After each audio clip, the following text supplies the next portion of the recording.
State of Origin, the decider at Suncorp Stadium. It's going to stop the Rugby League world, this. Tomorrow night. Yeah, it will. Have you played a decider at Suncorp Stadium? A couple of times, I think. How was it? Is it completely different? Yeah, there's something in the water, something in the air up there. You wake up on morning of Origin Day and all of a sudden the Brisbane City is filled with maroon jerseys. You look out your window, everyone's going to work with a maroon jersey. The flags are on the cars, and it's a pretty cool feeling. But the issue, horrible. the issue with Queensland and Billy is that the fact that you're playing a decider at Suncorp and the crowd's going to be on your side isn't going to get you the victory. It's not going to make you tackle or run any harder. So they've got to really find that fine balance. But it works one way and it helps in the other way in terms of New South Wales too. I want to talk about that. Like community connection is a really big thing for the Queensland side. Coop, I don't know what year it was. I had to go and interview, I think it might have been Steve Walters who was managing the side. And you blokes were doing one of your final training sessions at a boxing gym. So we actually let you in. Oh, well, I was on the periphery. You're a red rag or something. I was just sitting on the periphery watching. But it might have been about 10 years ago. Lockie was still playing. Lockie was the captain. Yeah, 210, 211. So team bus pulls up for you blokes to jump on board the bus and go back to the hotel. Lockie says, no. Everybody, we're running back to the hotel. Yeah, I remember. You blokes ran through the streets and watching people coming out of the houses, out of their Queenslanders and things like that and waving. And I got a real sense of that community spirit, the link between the community and the team. Yeah, I've never asked Lockie this or whatever, but I think it was a plan. I think he did say we're running back. So he ran from a boxing session along the river, all in front of the apartments, all in front of the... it would have been around lunchtime because all the restaurants were full, and basically up into the city. And it felt like people, as like you started running further, people started coming out onto the streets. And whether they were cheering or I was waiting to just run up the stairs in front of a museum and like do the Rocky or something. Well, it did have that. I must say, it did have that and sense. And it got the juices flowing. I'm not going to lie. Like there was something that he obviously played a card, and it worked. So yeah, it's probably the power of what playing a decider in Queensland does for you. Like there is a lot of emotion around it. Let's talk about the lineups for a second. Coop, there's a little bit of mail going around.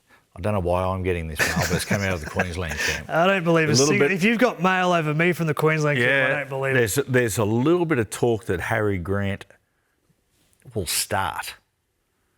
There's a bit of talk going around, and the other thing that's going around is that Mo Fodawaker will start and bring Lindsay Collins off the bench. That's the mail. There's a bit of mail going around. If that was to happen, why? Well, Harry Grant is an 80-minute dummy half, so that's not a huge surprise. This guy can dominate Origin. He can dominate for 80 minutes. He can do it like some of the other greats have done it. And I think this could be the chance Billy's gone, you know what? This is your time to shine. I'll tell you what, Coops, if you blokes start winning the arty, or more to the point, win the possession game, at that 20, 25-minute mark, that second wave that comes out could be huge, given the fact that you get Lindsay coming on, possibly Ben Hunt for a stint, but the big one, if you blokes are dominating possession, Kalen Ponga coming into a game against a middle that's fatigued, I don't know if we can. I don't know if we can contain that if that's the case. That's perfect world scenario, and I think that's exactly what Billy's thinking.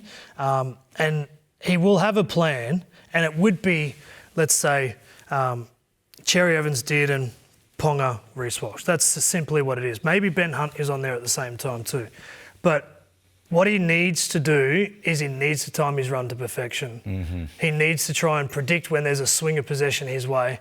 Because the last thing you need to be doing is having little guys in the middle up against New South Wales and Spencer Leniu tackling. So it's almost like, Kalen, sit there, and when I feel like this momentum's shifting and they get a repeat set, throw him out there straight away. At some stage, if I was Billy, I would put Ponga and Walsh with Jeremiah Nene in front of me going towards best. Like put all three of them in some form of shape and just make him second guess, really. It's a huge challenge for Mitchell Moses.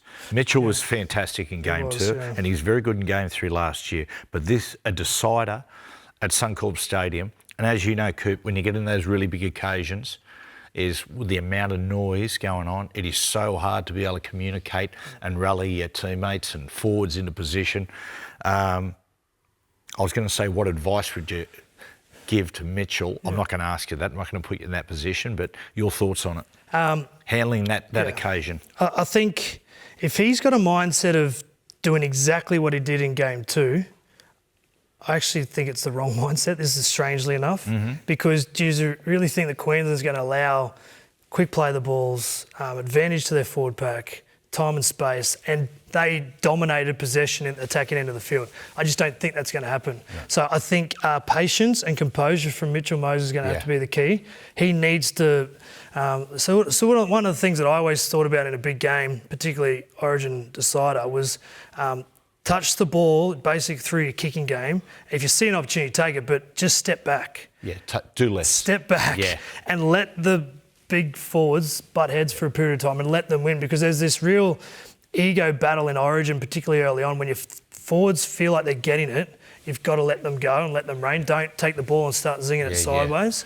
So I think the best thing that Mitchell Moses and Cherry Evans, to be honest, best thing they can do in the first 10 minutes is kick the ball well. Yeah, that's right. Just think about the end of the sets. Yeah, but then he will, and both halfbacks will have to have a game plan for the last 10 to 5 minutes when it's tight, because if I'm trying to predict this, I think it's golden point type style of game. I get that feeling as well. Yeah. Okay, Coop, what's the scoreline? Who's man of the match? I'm going to go golden point. I think it's going to be tight. Hopefully, Queensland kick that field goal to win it. I'm actually going all in on Walsh on this one. And strangely enough, he had a poor game in game 2. He got smashed in game 1. And Ponga's in the team, and it feels like he probably should be more rattled than ever.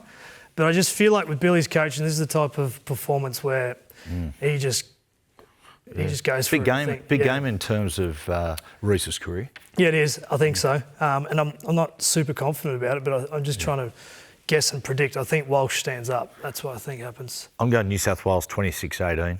Man of the match, I'm going Payne Haas. You spoke before about his impact, and I think he deserves it. Yeah, I think he deserves it. I think he's set for a dominant performance. I think this is going to be one of the better games we've ever seen. It's never been bigger, State of Origin, than what it is right now. And it just keeps getting bigger all the time. Too, it's interesting to go back and have a look at. Go and have a look at the 1988 series. In particular, I think it's the first game of the series. It's at the brand new Sydney Football Stadium. Ground's half full. Right. Yeah. It's strange to go back and look at it, because we always look and go... Which one's 88 series? 88. Who won the 88 series? We won 85 for the first time. I think New South Wales might have won that series. Right. But the Sydney Football Stadium had just opened, and the State of Origin was there, and half full. It was probably about 20,000 people. Yeah. Hard to believe now, isn't it? Well, good luck, mate. You'll need it. I've just had Scotty in my ear. Queensland clean sweep. Damn it. Yeah, that was a good series, 88. Yeah, 88. Thanks, Coops.